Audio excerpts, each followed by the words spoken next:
Olá, é muito bom estarmos juntos novamente.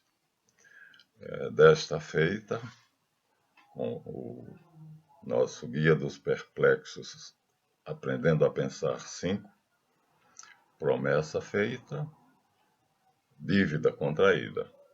Então, hoje falaremos sobre René Descartes, ou seu nome latino, Cartesius. Lembro a vocês que nós demos no início as leis do pensamento e fizemos um parênteses para mostrar que esse pensamento provém daquilo que os cientistas russos chamaram de fonte cósmica de informação, os ocultistas chamam de registros kármicos, e que eu particularmente considero como sendo o verbo, a inteligência divina, cósmica, que está em contato com o nosso inconsciente coletivo. De qualquer forma, homens geniais chegaram à conclusão que dessa fonte nascem, vêm a nós intuitivamente, portanto, inexplicavelmente. Não se sabe de onde, mas nós sabemos que é desse lugar, um arquivo cósmico com todas as coisas possíveis, né? Lá não existe o impossível. Portanto, tudo o que está nessa memória gigantesca é o possível e somente o possível. E segundo o postulado filosófico de não contradição, o ser e não o não ser. E aí falamos a vocês que houve um filósofo que discordou desse postulado filosófico, chegando a chamá-lo de dogma, e que quebrou esse dogma, Hegel. Né? E sabemos, também foi dito aqui, que as leis do pensamento, o pensamento obedece à dinâmica de certas leis, aqui está Hegel, o pensamento obedece à dinâmica de certas leis, e essas leis são a ideia, que nos vem do verbo, ou dos registros acásicos, ou dessa memória cósmica, né? Ou da fonte cósmica da informação, já um conceito científico, definido assim pelo um conjunto de cientistas russos, uma pleiade de homens da ciência, não são místicos, não são crentes, são cientistas, todos eles PhD, e que chegaram à conclusão de que há uma dimensão onde todas as coisas possíveis se encontram, e os inventores, os criadores, os filósofos, os poetas, em suma, toda ideia vem dessa fonte. Então, isto é científico. Os místicos chamam de registros acásicos, né? Eu chamo a memória de Deus, ou o verbo, a inteligência divina. Então, como quer que seja, quer partindo do conceito científico dos cientistas russos, quer partindo dos outros conceitos, essa fonte cósmica da informação, para usar o conceito dos cientistas russos, ela nos traz ao inconsciente coletivo, que nós tratamos na Aprendendo a Pensar 5, uma informação que não sabemos como é, porque o inconsciente coletivo, a fala dele, a linguagem dele nos é desconhecida, mas o inconsciente coletivo joga isto para o inconsciente pessoal e joga criptografado, então não sabemos como foi dos registros acásicos para o inconsciente coletivo, mas do inconsciente coletivo para o inconsciente pessoal, que eu gosto de chamar de subconsciente, então já há um mecanismo de descriptografar. Então, o nosso subconsciente traduz a linguagem do inconsciente, mas traduz para uma linguagem que o Dr. Erich Fromm, famoso psicanalista na minha época de busca pela psicanálise, né, que escreveu, por exemplo, O Medo da Liberdade, que é uma das coisas que assola a inteligência da maioria dos homens. Eles se encolhem, não chegando a ser o que foram programados para ser, e aqueles que enfrentam essa responsabilidade de assumir serem livres, então terminam fazendo alguma coisa que às vezes fica na história. Eu espero que eu deixe minha marca, a marca das minhas mãos na calçada lá dos registros daqueles que deixaram a sua marca. Não estou pensando na calçada da fama, mas numa calçada onde aqueles que fizeram algo pela humanidade e que foi bom deixam a sua marca. Então, já mostramos aqui, mais uma vez, né, o rosto de Hegel, né, pensador alemão nascido em 1770, e só um pouquinho para vocês terem ideia do original. Então, um pouquinho de Hegel. Ele diz: Hegel define a filosofia na sua Enciclopédia das Ciências Filosóficas, publicadas em 1817, como um problema das relações entre o pensamento e o ser objetivo, analisando três posições que para ele representam atitudes alternativas contemporâneas e possuem encadeamento sistemático e histórico. Aspas. Agora é o próprio Hegel quem fala. A primeira posição é a da experiência imediata, ingênua, que, sem ainda ter consciência da oposição do pensamento em si e consigo mesmo, essa oposição do pensamento é que vai fazer a tese e a antítese, contém a crença de que, por meio da reflexão, podemos chegar a conhecer a verdade. Em outros termos, a posição da experiência imediata representa verdadeiramente o que são as coisas. Então, seria o senso comum. Nós vemos uma parede e dizemos é uma parede. Nós vemos um telefone e dizemos é um telefone. Nós vemos uma pessoa e dizemos é uma pessoa. Segundo Hegel, isso é uma crença. A filosofia e a ciência chamam de o conceito popular. Platão chamava de doxa, opinião. Mas é dessa opinião, o senso comum, que vão partir as especulações científicas e filosóficas. Ele rejeita.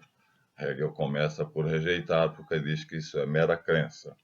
Segundo essa crença, o pensamento marcha diretamente aos objetos, reproduz o conteúdo das sensações e intuições, logo ele considera o pensamento a realidade não verbal, portanto, vinda da fonte cósmica da informação, do inconsciente, e das sensações.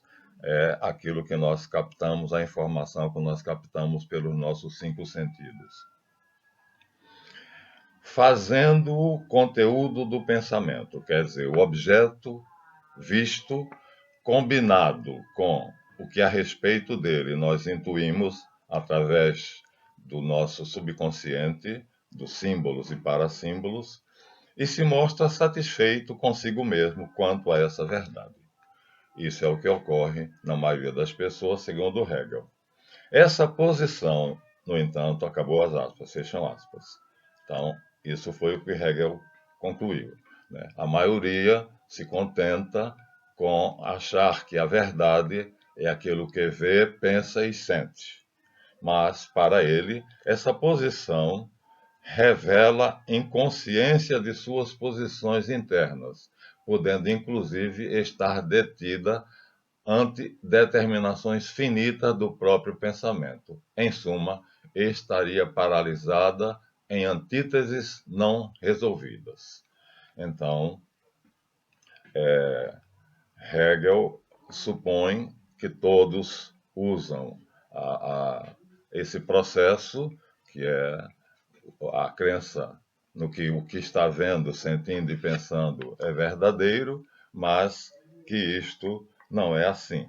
Então, no final das contas, referindo-se à metafísica clássica, aquela que diz que o ser é e o não ser não é, Hegel afirma que ela, abre aspas, se converte em dogmatismo, pois acompanhando a natureza das determinações finitas, não infinitas, deve admitir que, de duas afirmações opostas, só uma é verdadeira e a outra é falsa. Então, o que Hegel pretende, segundo essa pequena síntese tirada do livro que resume a obra dele, da Enciclopédia dos Pensadores, capítulo 43, da editora Abril, ele diz que Aristóteles, São Tomás de Aquino e outros colocaram um dogma que é o princípio de não contradição, que ou uma coisa é ou ela não é. O que é não pode não ser, e o que não é não pode ser. Hegel diz isso é um dogma e não leva em conta as infinitas possibilidades que vêm do subconsciente, dos símbolos e parassímbolos. Portanto, devemos abrir-nos a essas infinitas possibilidades e quebrar este dogma, né, do postulado de não contradição, porque teremos que admitir que, graças às infinitas possibilidades contidas nos símbolos e parassímbolos, uma coisa pode ser ela e a oposição a ela, ou seja, pode ser e não ser.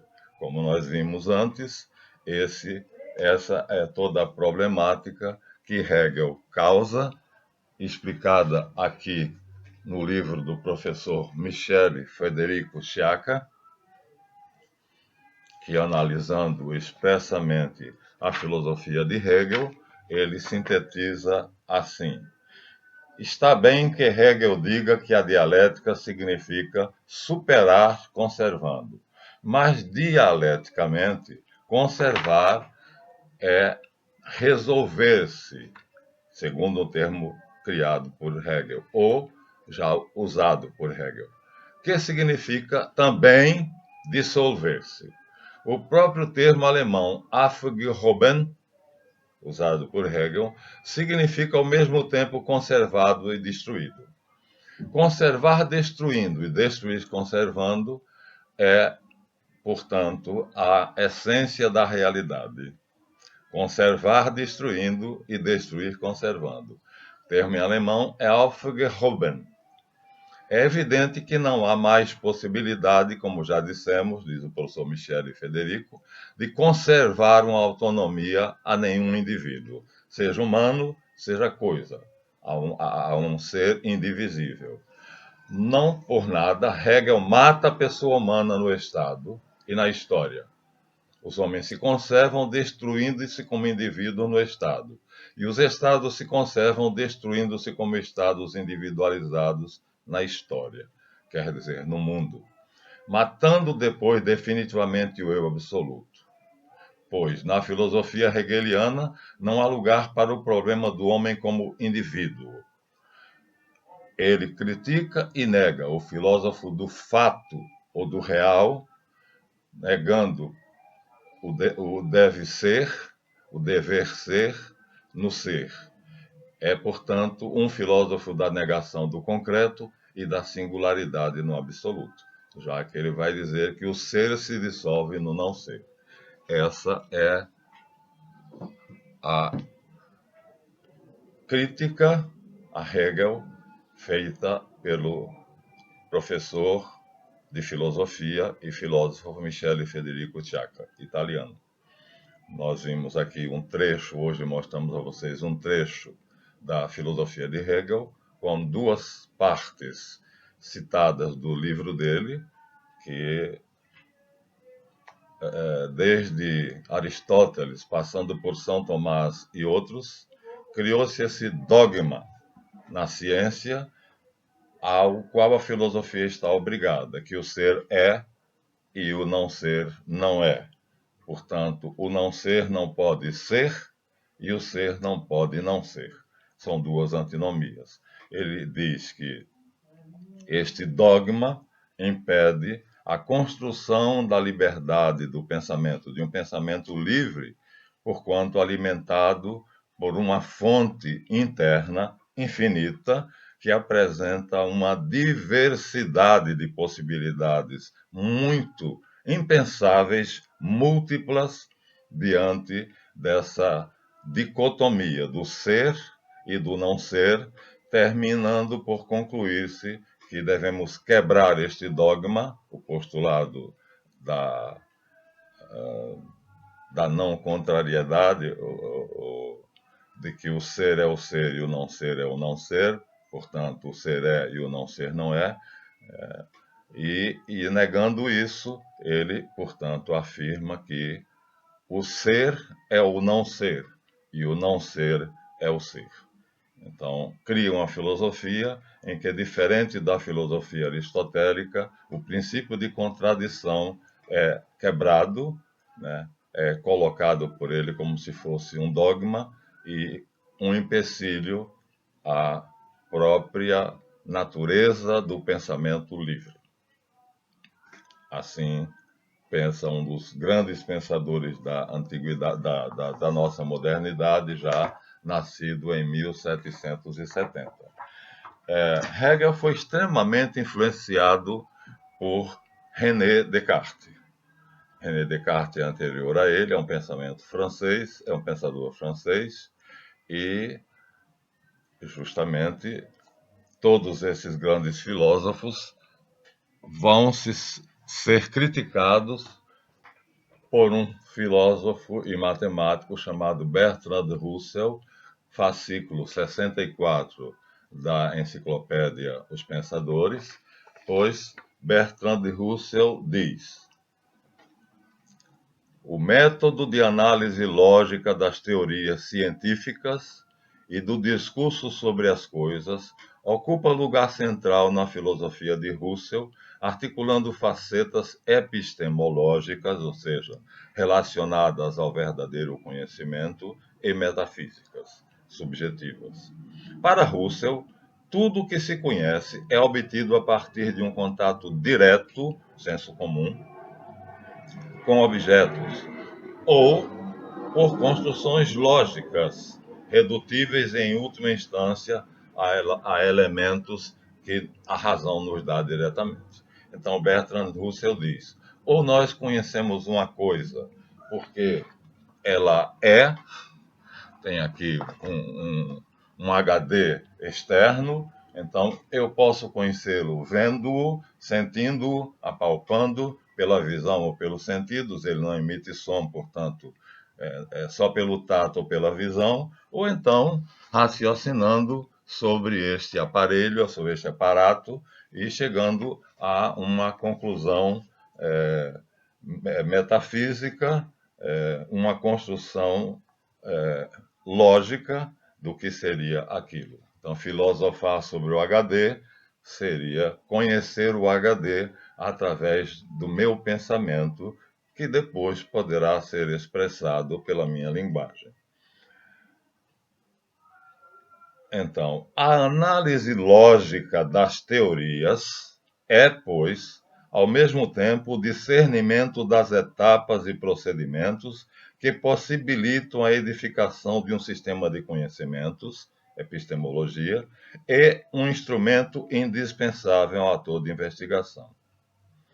Então, esta maneira de encarar o conhecimento foi posta por Russell a serviço do empirismo, ou seja, da realidade direta. Então, só há duas maneiras de conhecer a realidade. Aquela que é chamado de senso comum, ou empirismo, que é eu estou diante de um computador fazendo uma gravação, ou através da minha análise deste objeto, deste ser, que ele chama de indivíduo, e neste caso tudo é indivíduo porque é indivisível. A palavra indivíduo significa indivisível. Então, tudo são coisas, tudo são corpos, partes de matéria delimitadas, e Bertrand Russell confia plenamente que ou eu conheço esse objeto diretamente, através do senso comum, da experiência sensível, né? Os 5 sentidos, visão, audição, tato, olfato e paladar, ou eu reduzo esse objeto a conceitos lógicos, e para isso ele vai criar a lógica matemática, mas já se baseia na lógica aristotélica, na lógica da linguagem. E aí vai constituir o Círculo de Viena, que vai submeter todas as proposições e todo o conhecimento, principalmente o filosófico, à análise. Então, o termo é criado por Hegel, Alf, como é que era? Aufgung. Agora, morfologicamente, portanto, Hegel já erra quando eu, fazendo a análise morfológica da palavra criada por ele, para dizer que o ser se resolve no não ser. Mas a palavra resolver-se, em alemão aufgehoben, ele tem duplo sentido. Já ele significa dissolver-se, mas significa também conservar-se. Então é um termo dúbio, como é dúbia toda a filosofia hegeliana. Então o próprio termo aufgehoben, morfologicamente considerado, visto como uma palavra, já é de significação dúbia, porque ele é destruir e ele é conservar.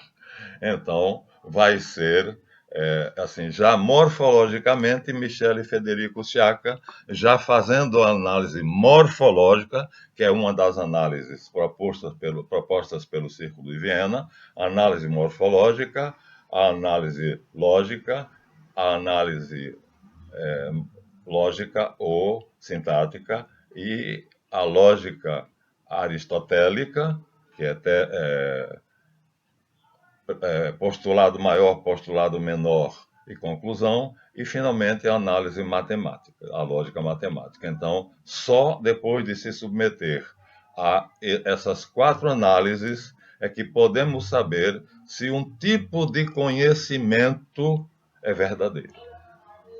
Bom, já vimos que Hegel não passa no primeiro passo. Quer dizer, logo na primeira etapa, o termo usado por ele, não consigo decorar, aufgehoben, acho que é isso, já é um termo ambíguo porque significa conservar-se e dissolver-se. Quer dizer, ser e não ser. E ele usa esse termo de propósito. Mas, segundo a razão, a sã razão, então uma coisa não pode ser e não ser. Ou ela é, ou ela não é. E toda a ciência busca o que é. Então você imagina agora os cientistas numa busca incessante, usando todo o seu aparato científico para saber o que não é o Sol, o que não é o sistema solar, o que não é o elétron, o átomo, ou seja lá o que for. Então a ciência deixaria de buscar o ser, o que é uma coisa, e passaria a buscar o não ser, o que uma coisa não é. Isso seria uma reviravolta que nós consideramos absurda, mas na mentalidade de Hegel. E ele teve uma posteridade que o contradisse e uma posteridade de discípulos que o acompanhou. Então, alguns concordaram e outros discordaram.